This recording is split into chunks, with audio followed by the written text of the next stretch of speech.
Olá pessoal, tudo bom? Me chamo George Oliveira, estou aqui mais uma vez com um vídeo para vocês em relação a temas de cosmovisão, de leitura e mais outros assuntos que a gente puder conversar sobre cristianismo, que na verdade é tudo, né? Então eu estou aqui, queria começar esse vídeo pedindo para você, se você puder, se inscrever no canal, curtir esse vídeo, porque a gente tem esse trabalho de fazer e preparar esse material com muito carinho para todos vocês.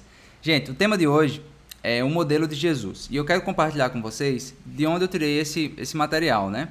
Eu já compartilhei algumas vezes aqui no canal sobre o site do Corandel, que é um curso gratuito online para você que quiser se aprofundar nessa área de cosmovisão. E essas lições estão no curso lá, só que eu estou falando delas de uma maneira um pouco mais reduzida. Você pode aprender juntamente com esses mestres dessa área. Então vale muito a pena conferir, totalmente online, gratuito. Então, se eu fosse você, eu não ficava de fora dessa. Então o site é corandel.com e se tiver em inglês, você pode clicar lá em cima no cantinho em português. Tem um vídeo que um dos vídeos anteriores eu expliquei melhor no site e você pode acessar esse vídeo também, que era sobre o poder da cosmovisão cristã, a parte 2. Eu comecei o vídeo explicando um pouquinho do site, você pode ter acesso. E esse livro é um dos fundadores do DNA, né, do Disciple Nations Alliance, que é o Bob Moffat. Ele escreveu esse livro, são algumas reflexões. Se Jesus fosse prefeito da nossa cidade, como a nossa cidade seria, né? A gente sabe que esse não era o propósito de Jesus, ser um governante. Deus não o enviou aqui na terra para ser um governante, só que essas reflexões são válidas e interessantes para você conferir. Então vamos começar o tema de hoje. O tema de hoje se chama O Modelo de Jesus. E o versículo básico que eu quero trazer para vocês é Lucas 2,52, que diz: Jesus ia crescendo em sabedoria, estatura e graça diante de Deus e diante dos homens. Se nós formos analisar esse texto, Jesus está crescendo em 4 áreas. Ele está crescendo na área física, que é a área da estatura. Ele está crescendo em sabedoria. Ele está crescendo em graça diante de Deus, na área espiritual. E em graça diante dos homens, na área social. Será que essas coisas são importantes para nós? Para a gente hoje, isso aí é importante? Então, quais são os termos comuns utilizados para o crescimento de Jesus? Foi o que eu acabei de falar, né? Eu já dei um spoiler no outro slide, mas Jesus ia crescendo nessas 4 áreas. Deus se preocupa com essas áreas do nosso crescimento? Se Jesus ia crescer assim, isso seria importante para nós? Com certeza que sim. Tá? Se Jesus veio à Terra como um modelo perfeito, sem pecado, ele veio nos mostrar como é viver a vida. E as formas que ele cresceu, já respondendo a terceira pergunta, se foi imediato ou foi um processo, não foi de imediato. Ele cresceu num processo. E esse processo de crescimento dele, de uma maneira perfeita, é o nosso exemplo, é o nosso modelo, que a gente quer conversar aqui hoje sobre isso. Tá? Então, quais são as implicações para a igreja? Que Jesus crescendo dessa forma, ele está nos mostrando como viver a vida.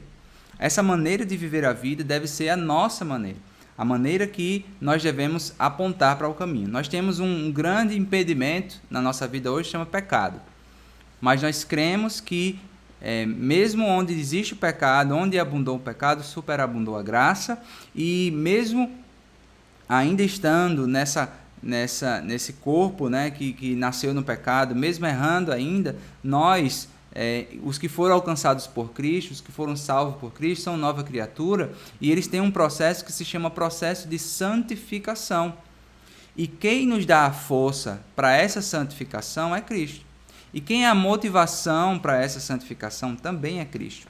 E no final de tudo, quando a gente é motivado por Cristo para ser santo, a gente é santificado nele. Enquanto está nesse processo, ele está nos ajudando, nos dando força para a santificação. E no final de tudo, ele é glorificado. Ele é glorificado com a nossa santificação. E isso é muito importante. Então, as condições do desenvolvimento de Jesus. Jesus, ele tinha alguns contextos, né? Na área política, tinha a questão econômica, tinha a questão de emprego. Ele fazia as mesas, as cadeiras, né? Todo esse como carpinteiro nesse processo de crescimento. status social questionável, né? Muitas pessoas iam, vem alguma coisa boa de Nazaré, ele não é o filho de Maria, de José, a família era muito amável com ele, tinha altos valores com a família, espiritual altamente desenvolvido. Então esse é o contexto que Jesus cresceu, mas quais seriam o contexto que a gente poderia trazer para a nossa vida de crescimento? Quais são os requisitos básicos para esse crescimento? Nós precisamos de relacionamentos saudáveis, de modelo de valores. Até algumas pessoas que não pensam sobre valores já têm valores inseridos aí. Tá? É como cosmovisão. Mesmo se a pessoa não entende o que é cosmovisão, não quer dizer que ela não tenha. Ela tem, ela está inserida nesse ambiente. Com cosmovisão, talvez uma cosmovisão secular, talvez uma cosmovisão animista. A gente pode trabalhar em outros vídeos um pouquinho sobre isso, os tipos de cosmovisões, os principais, né, digamos assim. Um lar adequado, a pessoa precisa de comida adequada, de roupa, um trabalho que traga significado, um rendimento que vai prover as necessidades básicas, nós precisamos disso, da habilidade de ler e principalmente todo ser humano precisa ler a palavra de Deus. Isso é um direito principal do homem, que é de ler a palavra de Deus. Então, por definição, o ser humano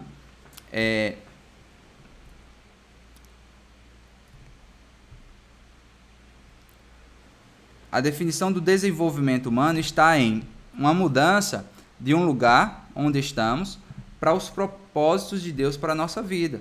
Então, se existe trevas, nós precisamos caminhar para a luz. Se existe feiura, nós precisamos caminhar para a beleza. Se existe pecado, a gente precisa caminhar para a luz, a salvação. Como é que se dá esse caminhar? Somente por Cristo. Somente por Ele. Mais uma vez, foi nele que nós alcançamos a graça, é Ele que nos motiva, é Ele que nos dá a força para continuar. Então, não tenho como fazer essa mudança por mim mesmo. Então, pensando em minha vida, tudo que eu posso fazer para alcançar isso é por Cristo. E tudo que eu posso fazer pelos outros também, para ajudar os outros a viverem os propósitos de Deus, a melhorar a vida dos outros, é por causa de Cristo. E eu estou sendo usado por Cristo para a vida dos outros. Então, alguém pregou a palavra de Deus para você e o Senhor alcançou o seu coração. Deus estava usando aquela pessoa para o propósito da vida dele para ela, que era de pregar o evangelho. Mas para você foi de ouvir. E tantas outras pessoas que têm feito isso também. Ou senão a gente pode ter outra definição, que é o crescimento em relação às intenções de Deus. Tá? Então, quando eu trabalho, se eu tiver um exemplo aqui, eu estou no centro da cidade e apanho um copo no chão, que jogaram no chão, eu estou trazendo as intenções de Deus para a terra. Eu estou trazendo a limpeza, eu estou trazendo um ambiente de ordem. Então, eu estou sendo um canal de Deus para isso. Isso não exclui a proclamação do Evangelho, tá, gente? Então, existe a proclamação do Evangelho, né? Existe uma falácia de que pregue, se preciso for, use palavras, e eu não creio nisso. Eu creio que a gente precisa usar palavras mesmo para pregar o Evangelho.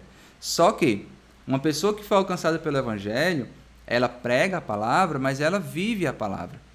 Então, esse viver da palavra é um certo tipo de pregação, mas as pessoas ainda precisam ouvir do Evangelho, que elas são pecadoras, que elas precisam da graça de Deus, que Jesus morreu na cruz para pagar pelos pecados que nós não poderíamos ter pago. Jesus trocou de lugar conosco, né? Ele morreu a nossa morte para que a gente pudesse viver com Ele eternamente. Toda a história do Evangelho nós precisamos proclamar, sendo que muitas vezes a gente só trabalha nesse âmbito espiritual e como se as outras coisas não tivessem sentido, propósito. Então, isso aí eu não preciso apanhar esse lixo no chão, porque Deus não tem nada a ver com isso. O que Deus tem a ver é com a pregação apenas, e não é isso. Aqueles que entendem o verdadeiro Evangelho, a sua vida por completo é mudada. E aí esse é o nosso objetivo aqui, falar disso, sobre as intenções de Deus, porque nós já fomos alcançados por sua graça, sempre lembrando disso, a gente precisa sempre lembrar, tudo que a gente faz, que é importante demais a gente falar sobre o que a gente faz, é para que Ele seja glorificado e porque Ele nos alcançou com sua graça primeiro, tá? Então, as intenções de Deus para o mundo. Algumas perguntas em relação a isso. Para qual propósito Jesus se desenvolveu?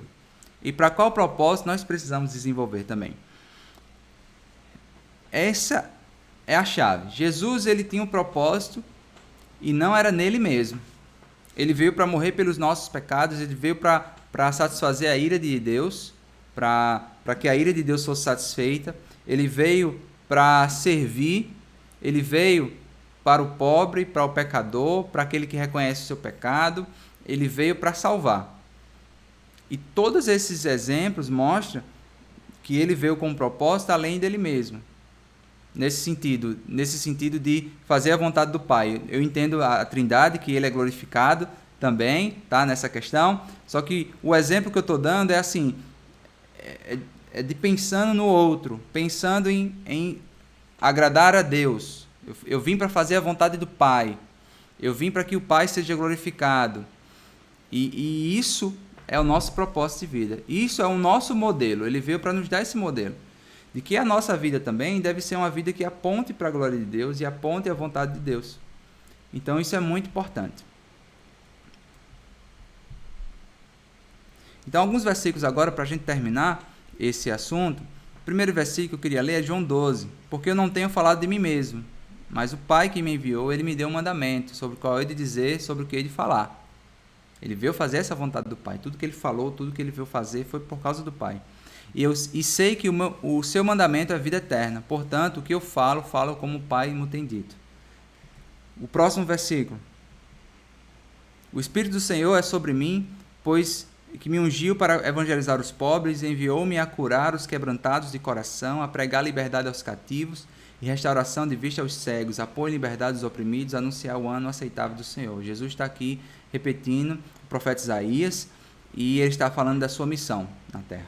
Está falando que Deus o enviou para evangelizar os pobres, para curar os quebrantados de coração, para pôr em liberdade os cativos, a pregar a liberdade dos cativos. Esse estilo de vida, esse modelo de vida que pensa no outro, que aponta para o outro, é fundamental para que nós possamos entender o nosso propósito aqui na Terra, a nossa missão aqui na Terra. Outro versículo. Então Jesus, chamando-os para junto de si, diz: Bem sabeis, pelos príncipes dos gentios, que são estes dominados, e que os grandes exercem autoridade sobre eles. Não será assim entre vós. Mas todo aquele que quiser entre vós fazer-se grande, seja vosso serviçal. E qualquer que entre vós quiser ser o primeiro, seja o vosso servo, seja o último. Bem como o Filho do Homem não veio para ser servido, mas para servir e para dar a sua vida em resgate de muitos. Tá? Então, Jesus veio trazendo esse modelo do que é pensar no outro, do que é viver a vida de verdade. Viver a vida de verdade é viver para a glória de Deus. Viver para a glória de Deus servindo o próximo. Então, quando nós fazemos isso, quando o nosso objetivo principal é servir as pessoas, é ajudar alguém, é pensar, né, se você é casado, pensar no seu cônjuge, em serviço. O homem que tem o papel de liderança, ele é o líder da casa para servir e proteger a sua casa. A mulher que é a submissa de acordo com a Bíblia, a sua submissão é a submissão a primeira ao Senhor, porque ela tem um marido que serve o Senhor, que lidera a sua casa. Não é subserviência. Então, o nosso coração é em servir o outro, em servir a mulher servindo o marido, o marido servindo a mulher, os filhos servindo aos pais, a família servindo a igreja de Cristo, a igreja local também, servindo a missão que o Senhor nos chamou aqui na terra. Uma vida que ela é desprendida dos nossos desejos, das nossas vontades. É uma vida de entrega, é uma vida de renúncia. Não acredite no evangelho de que se você, muitos dizem, né, se você aceitar Jesus, ele vai te dar um carro, ele vai te dar uma casa, ele vai te dar prosperidade financeira. Jesus não veio para dar prosperidade financeira para as pessoas, ele veio para resgatar e redimir do pecado que nós merecemos, do inferno, da separação eterna de Deus, e nós temos acesso a ele por sua graça. O grande presente que Deus nos deu foi a salvação e ter acesso a Deus. A ira de Deus foi sanada na cruz. Quando ele disse, está terminado, a ira de Deus foi satisfeita. E agora esses pecadores, eu e você, nós temos acesso a Deus. Nós nos achegamos a esse trono da graça com com ousadia por causa não da nossa ação, mas por causa de Cristo. Então, tudo que a gente faz aponta para a glória dele. É uma vida inteira para a glória dele. Então, o meu esforço aqui é sempre estar lembrando isso. Sempre. Todos os vídeos que eu quero fazer aqui, todos esses ensinamentos, é que ele seja glorificado através da sua vida. Então, é muito fácil de entender esses conceitos, mas viver nós não conseguimos por nós mesmos. Nós precisamos dele. Eu queria fazer uma oração agora, nesse momento, se você puder fechar os seus olhos. Senhor, nos ajuda, Pai. Nos ajuda a viver isso. Porque nós sabemos que nós não conseguimos por nós mesmos. Eu te peço que o Senhor abra a mente, Senhor, e o coração das pessoas que estão vendo esse vídeo. E que o Senhor possa ministrar cada vez mais no coração de cada um aqui, Deus. Te agradeço em nome de Jesus. Amém. Que Deus te abençoe. E se você gostou desse vídeo, você pode curtir, você pode compartilhar, você pode seguir o canal. Para que o algoritmo do YouTube, você fazendo isso, curtindo, mais pessoas vão ter acesso. Então, se você tiver interesse nisso, para nos ajudar também, fique à vontade. E um abraço para vocês e até a próxima.